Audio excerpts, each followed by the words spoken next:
Okay class, I am your teacher, Roy ALIPIO, and let's start our class with an opening prayer.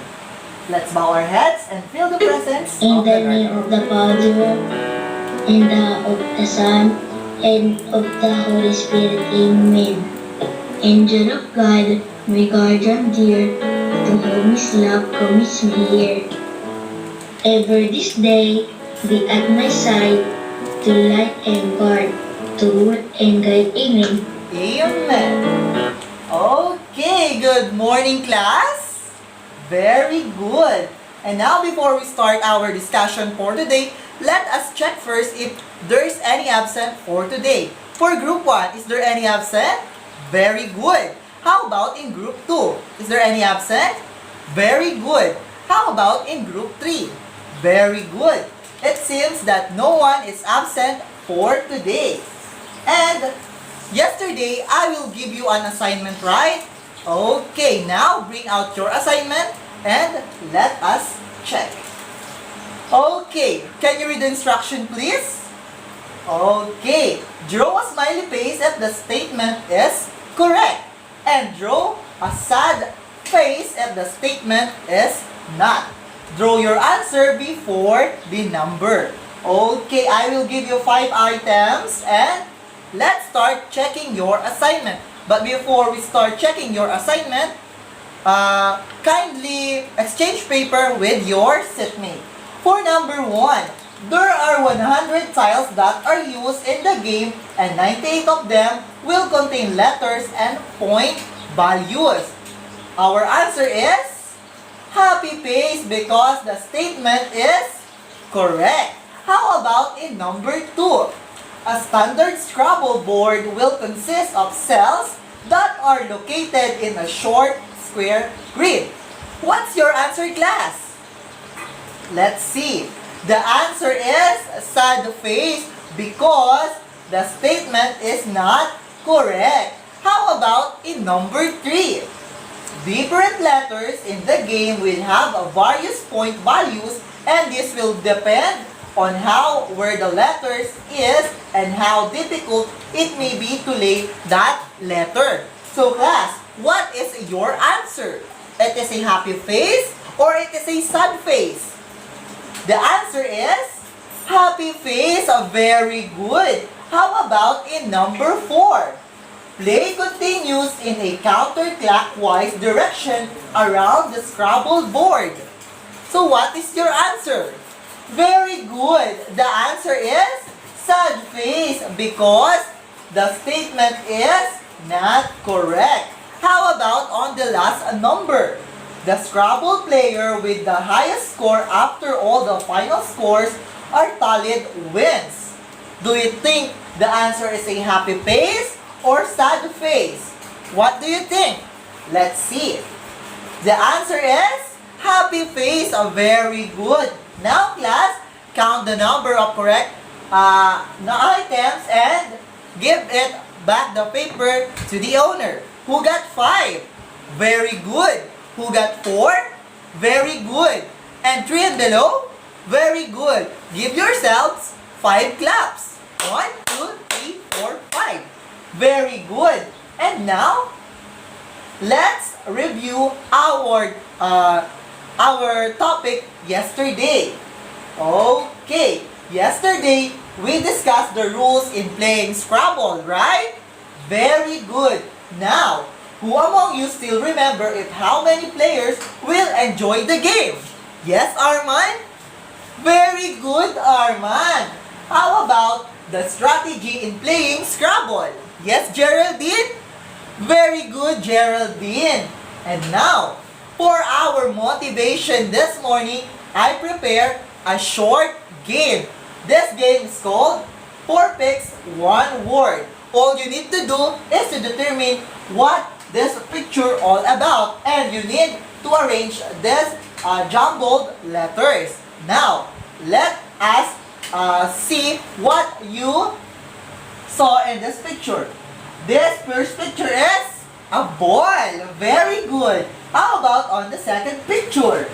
Yes, very good. That's a net. How about in the third picture?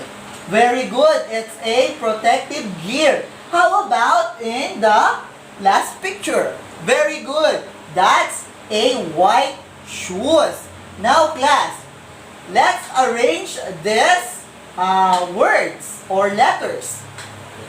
What is your answer? Very good. The answer is sepak takraw. So according to these pictures and jumbled word, what is our discussion is all about today? Very good. Our discussion for today is all about sepak takraw or the origin and equipment of sepak takraw. Now, let's start our discussion for today. Let's begin with the origin of sepak takraw. Okay, class. Arman, can you read the first slide? Very good, Arman. The origin of sepak takraw is unclear, but sepak takraw was introduced to Southeast Asia. So class, where sepak takraw introduced? Very good, Via Joyce.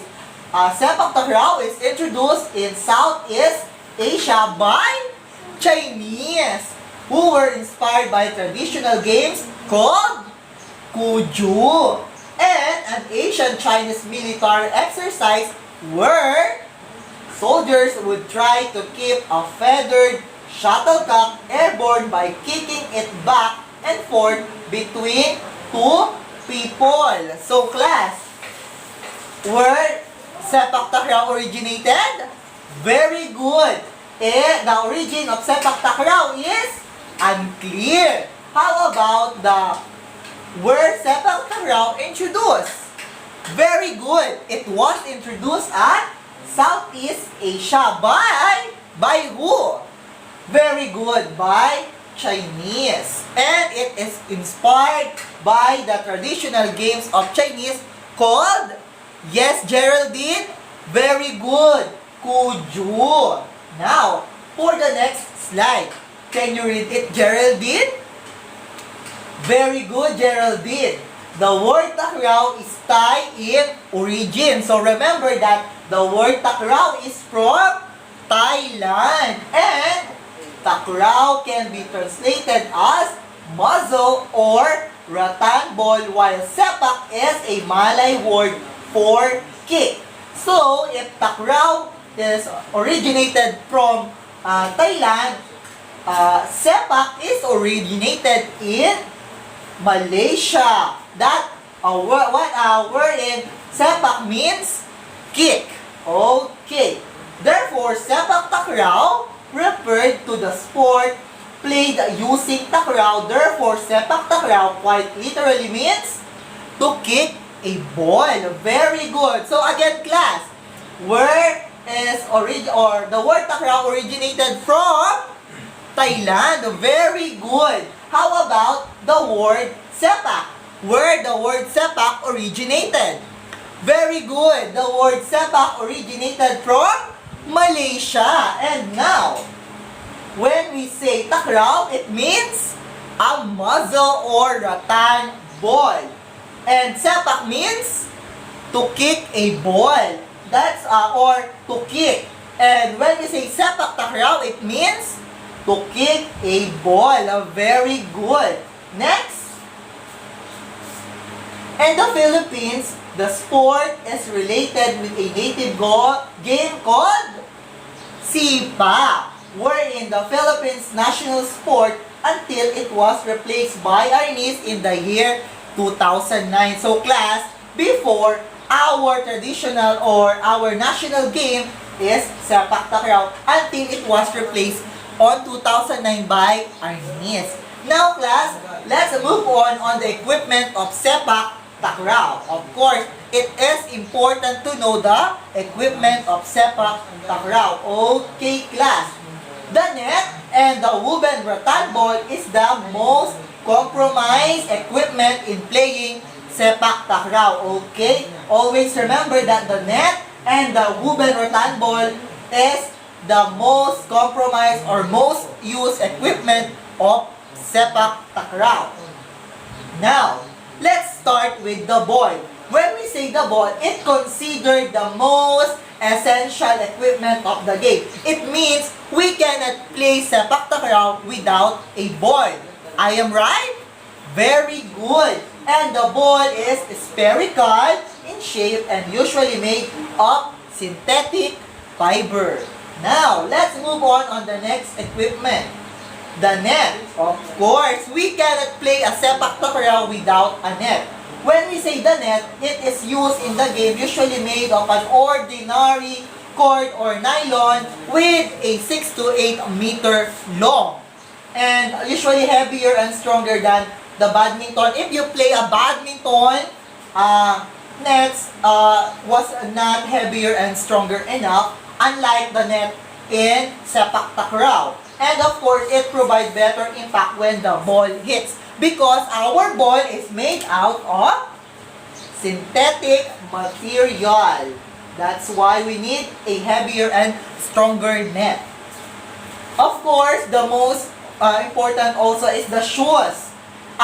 It not requires a white shoes, but of course, shoes in this game are light and light in weight and have flat sides with soles. That's why we need to consider these things in buying shoes when you play a sepak takraw.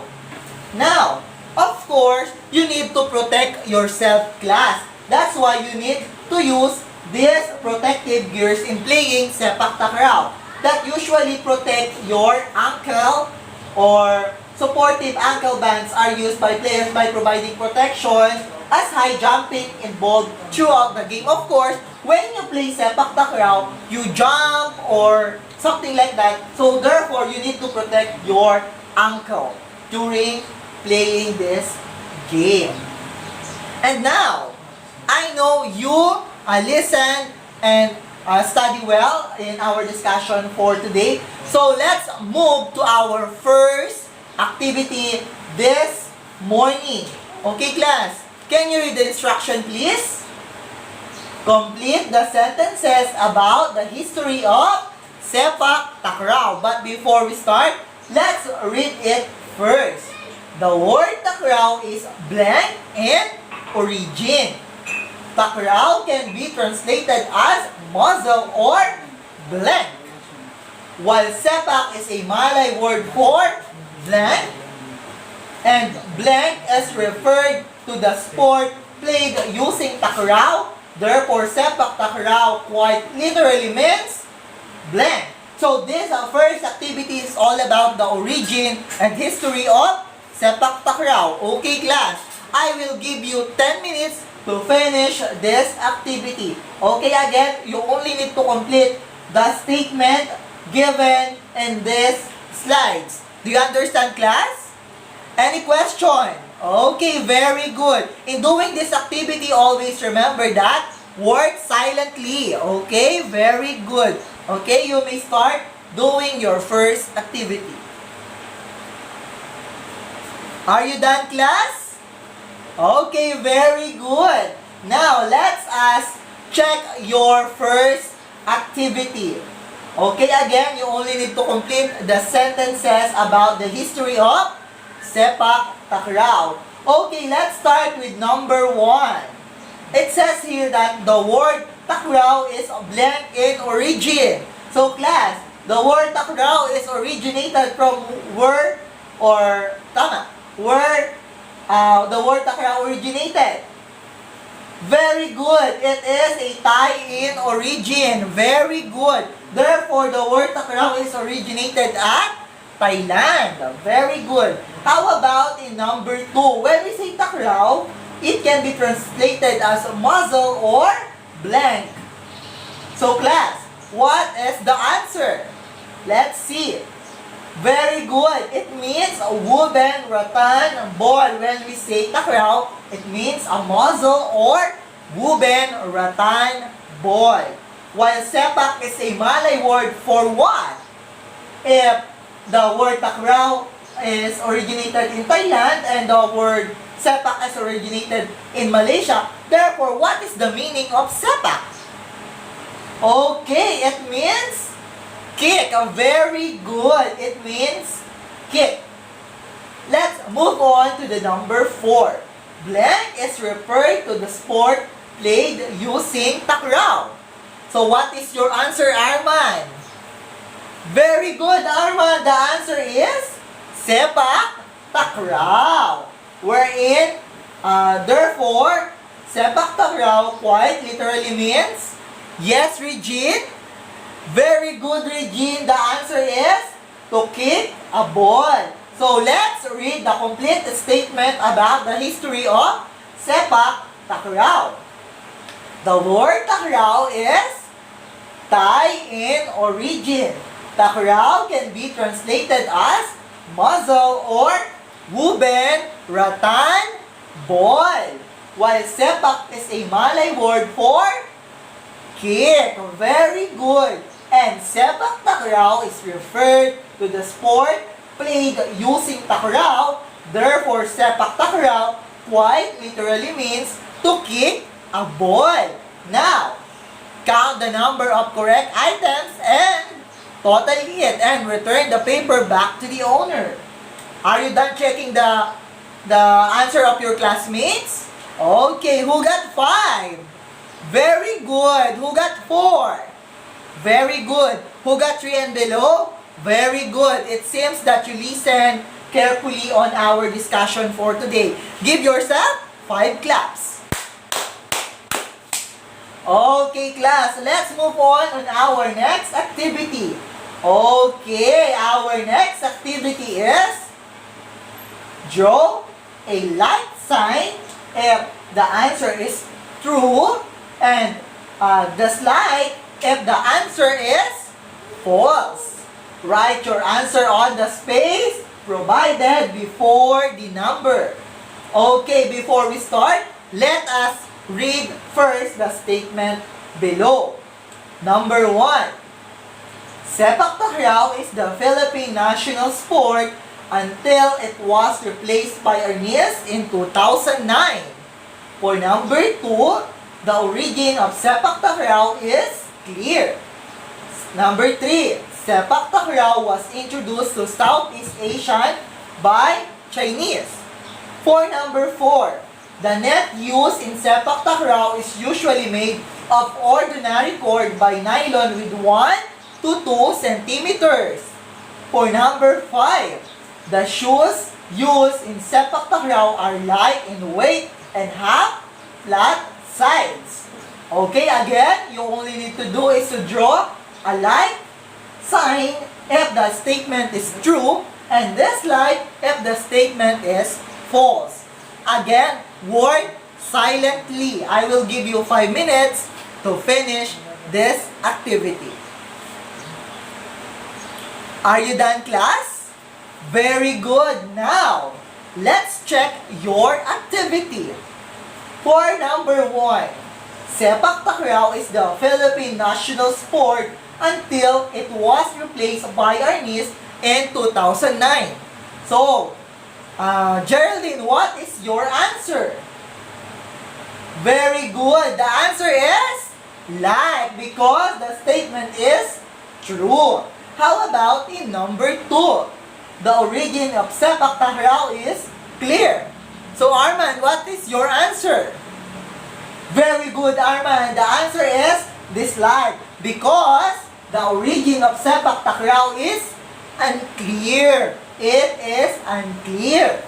How about in number 3? Okay. Sepak takraw was introduced to Southeast Asia by Chinese. So, Via Joyce, what is your answer?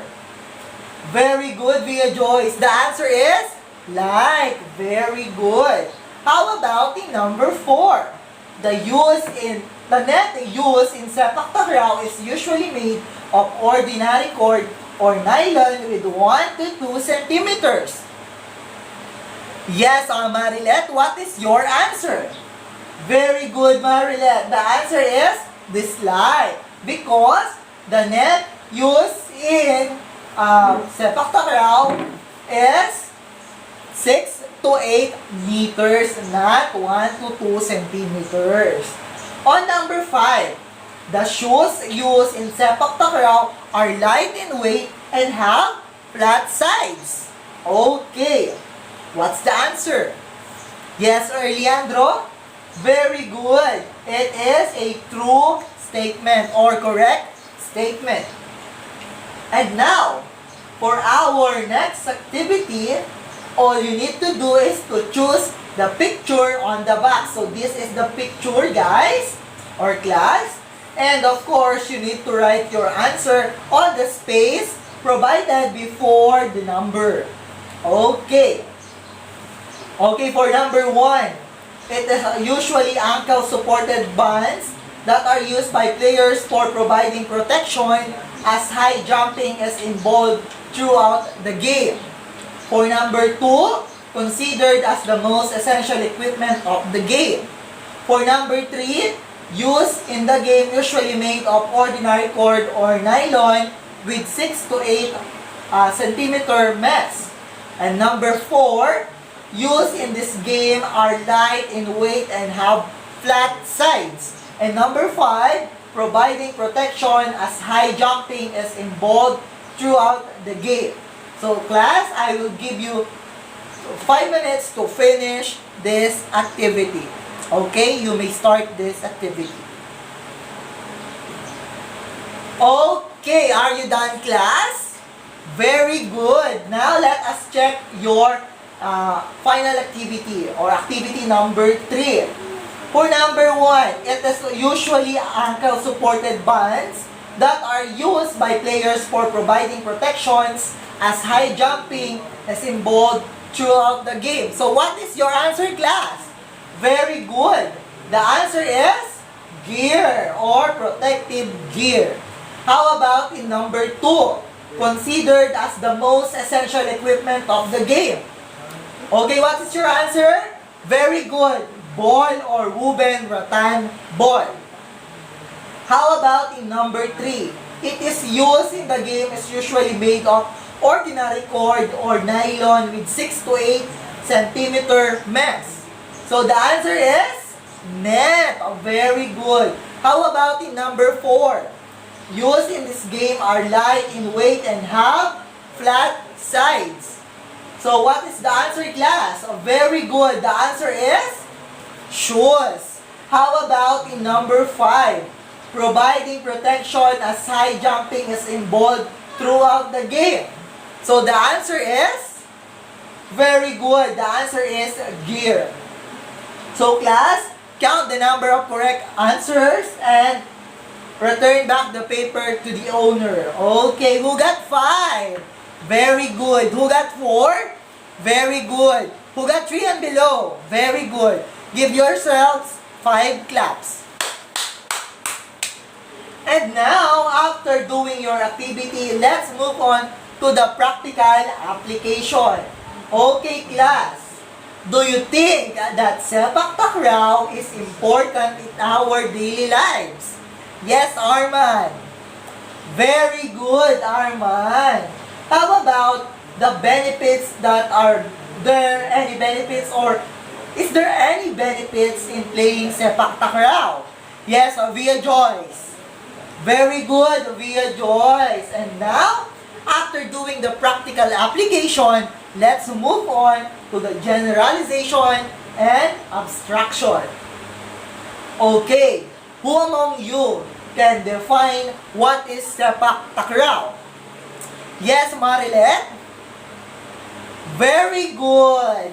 How about sepak takraw? What do you mean by sepak takraw? Very good. When we say sepak takraw, it means to kick a ball. Very good. And now, what are the equipment used in playing sepak takraw?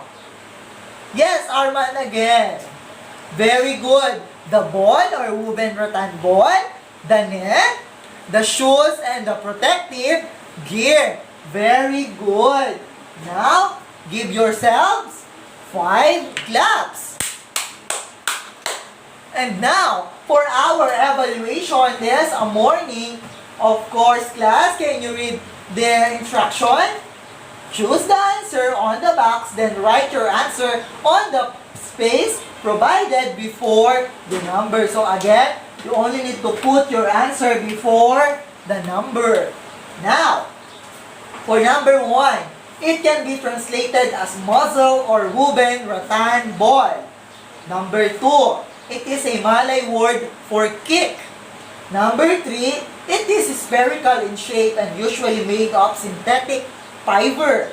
For number 4, it is an ancient Chinese military exercise where soldiers would try to keep a feathered shuttlecock airborne by kicking. And number 5, it is the year where sepak takraw were placed as national sport of the Philippines. And of course, you only need to choose the takraw, the kudyu 2019, sepak, muay thai 2009, 2002, baseball, and sepak ball. Okay, I will give you 10 minutes to finish this activity. Okay, you may start answering your evaluation for this morning. Okay, are you done, class? Very good. Now, for number 1, let us check. Exchange paper with your seatmate. For number 1, it can be translated as muzzle or woven rattan ball. For number 1, the answer is takraw. Very good. For number 2, it is a Malay word for kick. The answer is sepak. Very good. How about in number 3? It is spherical in shape and usually made of synthetic fiber. The answer is sepak ball. Very good. It is an ancient Chinese military exercise where soldiers would try to keep a feathered shuttlecock airborne by kicking. So the answer is kudyu. Very good. For number 5, it is the year where sepak takraw replaced as national sport of the Philippines. Okay, the answer is 2009. Very good. Now, count the number of correct items and give it back to the owner. Okay, are you done? Now, who got 5? Very good. Who got 3? Who got 4 rather? Very good. Who got 3 and below? Very good. Give yourselves 5 claps. Now, for your assignment or homework, all you need to do is tell whether if the sepak takraw rules is correct or not. If the sepak takraw rules is correct, you only need to do is to put a check. And if the sepak takraw rules is not, you need to put a cross. Do you understand, class? Okay, you need to copy the homework and I will give you 5 minutes class. Are you done? Very good. Now, keep your things on your bag and goodbye, class. Okay, see you tomorrow. Bye.